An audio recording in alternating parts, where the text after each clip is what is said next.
Formats అవి తెలీదు. నేను టీవీ అవి చాలా తక్కువ చూస్తామాట. సో అందుకే ఈవెన్ ఇమాన్యుల్ అన్న లాస్ట్ లో టాప్ 5 కూర్చోబెట్టినప్పుడు అడిగినప్పుడు ఈ గేమ్ కి వచ్చిన వాళ్ళు అందరూ స్ట్రాటజీస్ ప్లే చేద్దాం, ఈ గేమ్ లో ఎలా ఆడితే బెనిఫిట్ అవుద్దో అవన్నీ తెలుసుకున్న లోపే నేను టాప్ 5 లో వచ్చి కూర్చున్నా అని చెప్పి. నాకు తెలియదు యాక్చువల్లీ. నేను అందుకే 7.5 దగ్గరే, అంటే ఇంకా పెంచుతారో లేదు, ఇది లాస్ట్ అమౌంట్ ఏమో అని నేను మా పేరెంట్స్ అడుగుతా అన్న. అదే షో ఫార్మాట్ టెక్నిక్స్ అన్ని తెలుసుంటే వెయిట్ చేసేవాడిని. But I'm happy. అంటే వాళ్ళు పెంచేవారో లేదో తెలియదు, బట్ స్టిల్ లక్ వచ్చేసి చెప్తారు కదా, అంటే ఎప్రిషియేషన్ కానీ లేకపోతే పాయింట్స్ కానీ.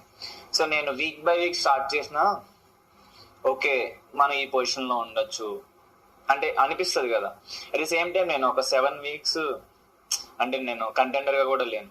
ఇప్పుడు మనం యాజ్ ఏ పర్సన్ గా లేకపోతే టాస్క్ అయినా ఏదైనా ఆడినా మన పర్సనాలిటీ అన్నది బయటకు వస్తుంది. సో నేను 7 వీక్స్ కూర్చున్నప్పుడు జనాలకు ఎలా